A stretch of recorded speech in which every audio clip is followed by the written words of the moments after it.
Have you ever wondered how scientists collect, measure, and make sense of all the information from their experiments? Whether it's measuring the temperature, time, or length, or organizing data in tables and graphs. These skills help us understand the world around us more clearly and accurately. Hello my dear students! Welcome back again with another vlog. This is me once again, Teacher Tin, your science teacher for today. Alright, so for today, we're diving again into one of the most important foundations of scientific investigation, which are measurements and data organization. Kung bago ka pa lang sa channel na ito, don't forget to subscribe, like, and hit the notification bell for more updates in Science 7.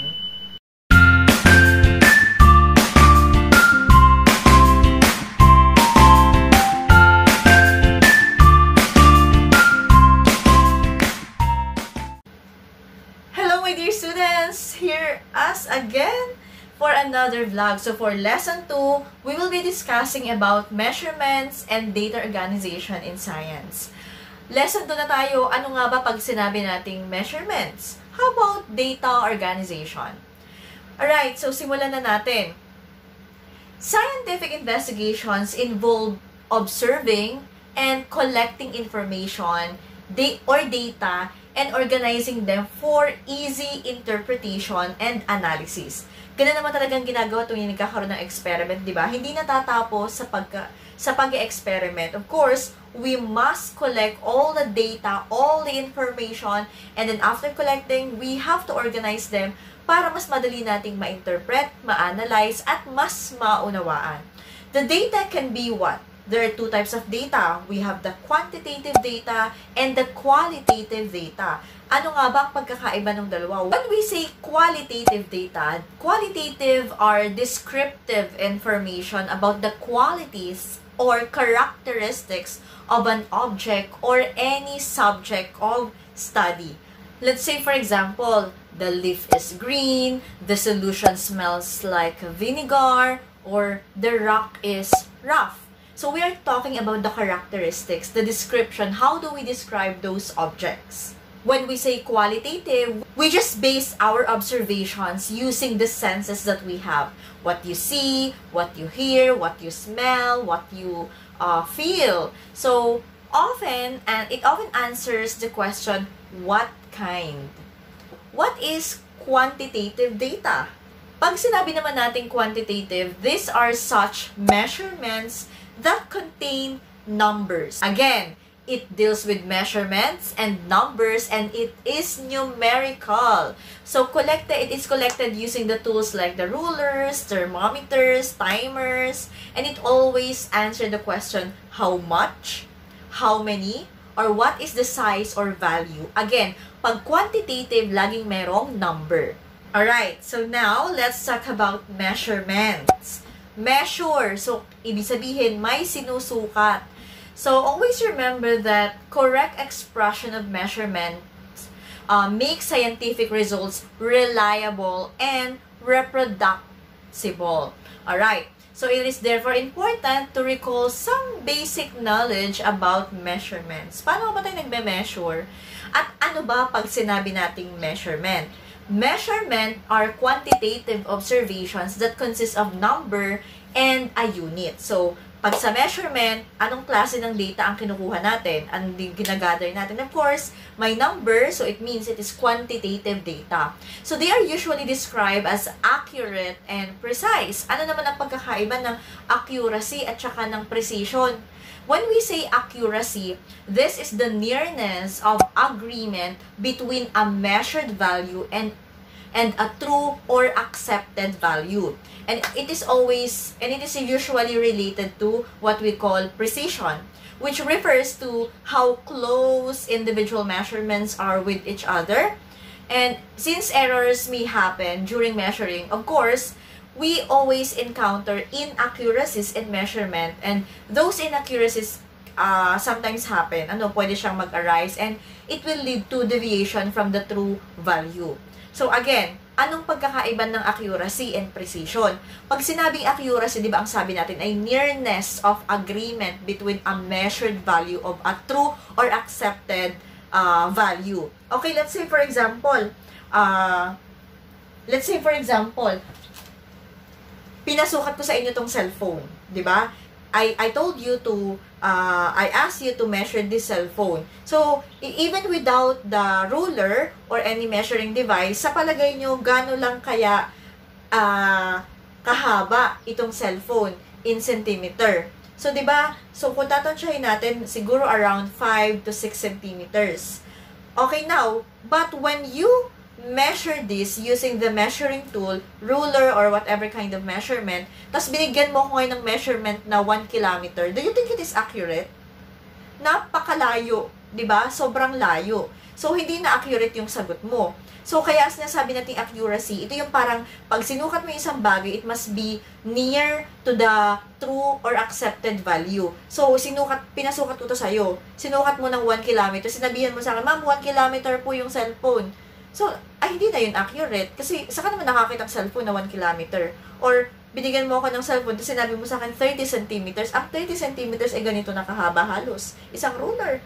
May ganun bang cellphone? So, pero kung ang sinabi mo naman sa akin ay around 5.7 centimeter or 5.5, 5.3. So, that is near to the accepted value. So, that means it is accurate.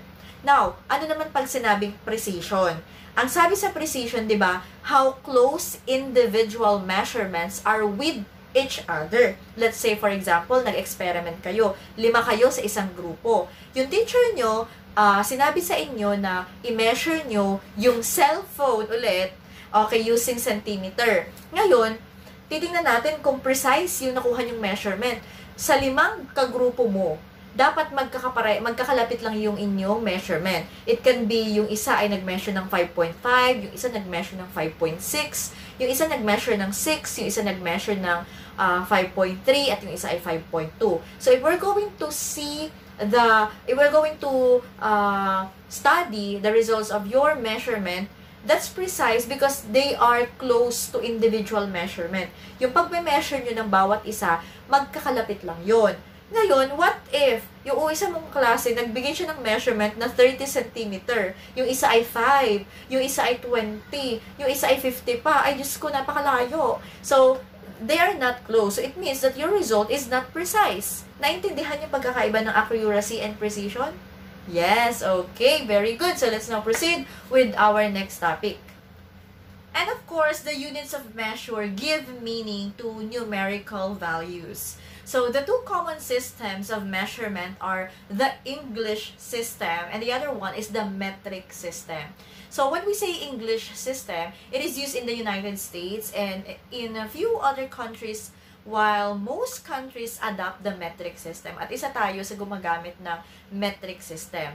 So, examples ng English system units are, let's say for example, inch, foot, or sa plural, it's feet, mile for length, ounce, and gallon for volume. The metric system naman, the commonly used units are the meter, pag length ang pinag-uusapan, or liter for volume. In 1960, the General Conference on Weights and Measurements, they established the International System of Units, and that is the abbreviated as SI, the SI units. And itong system na to, this SI system, is an updated version of the metric system and is continuously modified based on the findings in science and technology. So, based on this, you can see this table, the SI, the International System of Units, or the SI-based units. At kung mapapansin nyo, meron tayo ditong physical quantity, meron tayong 7 physical quantity. Ito kasi yung parang pinaka fundamental basic quantity. Ano po? Pinaka ginagamit natin. So, we have the amount of substance. Usually, ginagamit to sa chemistry, no? And the SI unit for that is the mole. And the symbol is MOL. And for the another one is the electric current, which we use, of course, sa kuryente, diba? And the SI unit for this is ampere, and the symbol is capital A. For the length, haba, we are using meter, and for the symbol, it's small m. Luminous intensity, we are using candela as the SI unit and CD as for the symbol. And for the mass, we are using kilogram. And for the symbol, we are using kg, small letter. And then for the temperature, yan, we are using Kelvin. So that's the fundamental unit of temperature, which has the symbol K or the capital K. And last one, we have the time, or the SI unit is second, and our symbol is small letters S. Now, another thing is, yung may mga naririnig kayong prefixes na giga, mega, yan, lalo na sa mga storage ng cellphone nyo. Have you heard of those prefixes like giga, mega, kilo, hecto, deca, nano, yan. So, these are some of the common prefixes in SI unit. So, the SI, they are using prefixes with equivalent multipliers or factors, which are very helpful when expressing a very small or very large measurements. So, ito yung ginagamit kapag sobrang laki na. Ano po? Sobrang haba. So, kaya kailangan paliitin natin. And these are fractions or multiples of a base unit. So, let's say, for example, yung mass, it can be reported in units of gram, small letter G. Kilogram or kg or milligram as mg. So, yung kilogram, di ba ang kilogram, ang equivalent niyan is 1,000. Okay? So, ang 1 kilogram is equivalent to 1,000 gram. So, yung 10, kung mapapansin nyo, a kilogram is also equivalent to 10 to the third power or 1,000 grams. While a milligram, which is 0.0001 or 10 to the negative 3 of a gram. Okay, so these common prefixes with their symbols and equivalent multipliers are given in the table that I'm going to show you. For giga, our symbol is G and the equivalent multiplier is 1 billion and our exponential factor is 9. So yung 9 sa taas, yun yung bilang ng 0 after ng number 1. For mega, our symbol is capital M, which means 1 million, and that is 10 to the 6.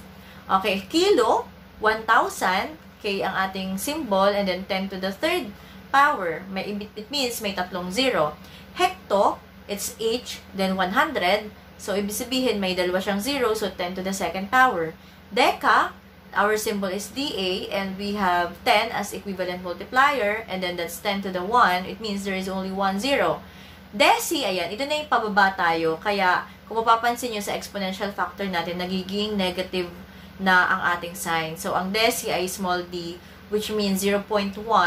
Ibig sabihin, meron siyang isang 0 before the decimal. Ano po? So, kaya siya ay 10 to the negative 1. It means 0.1. Sa centi naman, kung mapapansin nyo, meron tayong dalawang 0 sa unahan. It means that is 0.01. Okay, and then for milli, so we have M at small letter, and then 0.001, that's 10 to the negative 3, and micro, that's our symbol, that's 0 point, bilangin nyo yung 0 after ng decimal point, that's 6, 1, 2, 3, 4, 5, ayan. So, yung ika-6 niya, nandun kasi yun sa dulo ng 1. Okay, and then nano, that's small letter N, 0 point, ayan, ilang 0 yan? 6, 8, 9. So, yan, may 9 0 sa unahan. Okay? So, that is for the common prefixes in SI. Alright, so in science, there are common measurements that are being used. Like the length, the mass, the volume, and temperature. So, pag-usapan natin yung length. So, pag sinabi nating length, di ba ito yung haba? It is the distance between 2 points and can be expressed in its SI unit meter. Okay? Kagaya nga sinabi ko sa inyo, pag pinasukan, kunwari sa inyo naman yung table. So, instead of using miles, so we are going to use meter only. So, however, when dealing with small quantities, using the unit centimeter or the cm or millimeter or mm is more convenient. Alam naman gumamit ka pa ng meter kung susukatin lang naman natin ay kakapiranggot, di ba? So, gamitin na lang natin ng much smaller unit of measurement. So, ano ba mas malaki, meter or millimeter? Syempre, yung meter. At kung maliit ang gagamitin ang susukatin, we will use the smaller unit of measurement like centimeter or millimeter. Now, how about for the mass? Ano ba yung mass? Bigat. Okay? Mass is the quantity of matter in an object. So, it is often used interchangeably with weight.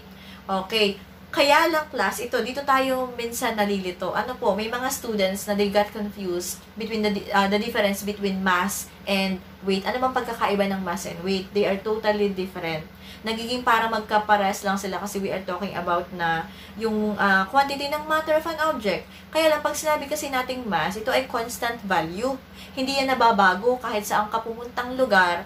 It cannot be changed. Kung ikaw ay 40 kilogram dito, pag pumunta ka dun sa kabilang bahay, 40 kilogram ka pa din. Pag pumunta ka sa Mars, o pumunta ka sa Jupiter, ikaw ay 40 kilogram pa din. Hindi nagbabago. However, pag sinabi nating weight, okay, kasi pag sinabi nating weight, it is the force that gravity exerts on an object and it varies on location. Nagbabago yan kapag lumipat ka na ng lugar, lalo na kapag ito ay apektado ng gravity. So, let's say, for example, nandito ka sa Earth, ikaw ay, ang mass mo ay 50 kg. Pag pumunta ka naman ng ng Moon, syempre, magbabago na, iba na ang gravity sa Moon. So, iba na yung humihila sa'yo pababa. So, iba ang force ng gravity sa Earth at force ng gravity sa Moon. Kaya, pagdating mo doon, iba na ang weight mo. Pero yung mass, mananatiling yun. Again, ang mass ay constant value, pero ang weight, it is affected by the weight. It is affected by the gravity, by the force of gravity. Now, let's talk about volume. So, ano naman yung volume? So, volume is the amount of space occupied by matter. So, it can be computed from other measurements such as the length, the width, and the height.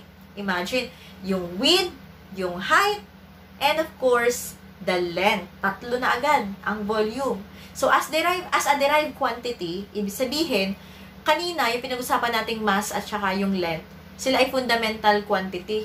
Ibig sabihin, hindi mo kailangang mag-multiply ng kahit ano para makuha yung measurement. Pag pinasukat ko ba sa yung cellphone, pwede sasabihin mo pa, times ko yung ganito at saka ganito. No. You just get the ruler and then measure it and then that's it. Pero pag sinabi nating derived quantity, ito yung mga bagay na kailangan nyo pang i-multiply ang quantity ng isa't isa para makuha natin yung value. Kagaya ng volume. Di ba may tatlo? May length, may width, may height. So, you have to multiply all of this to get the volume of a specific object. Okay, so it can be computed from other measurements nga. So, kailangan natin na ibang measurement para makuha yung volume. So, as a derived quantity, it is usually expressed in terms of the unit for length.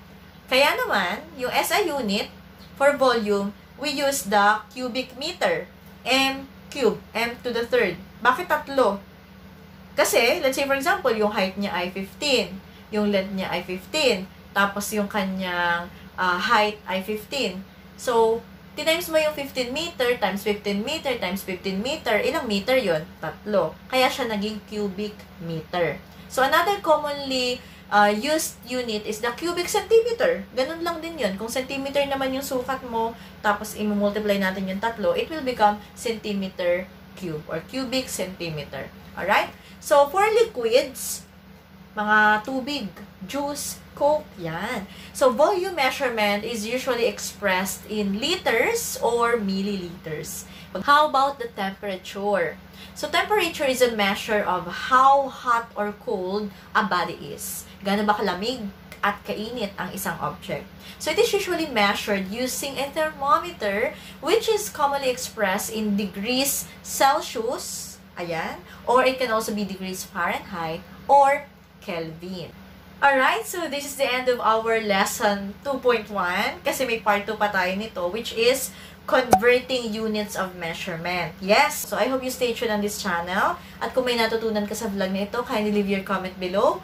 At baka naman, And don't forget to subscribe again with my YouTube channel. This is me once again, Teacher Tin, your science teacher for today. So, hi, and see you again on my next vlog.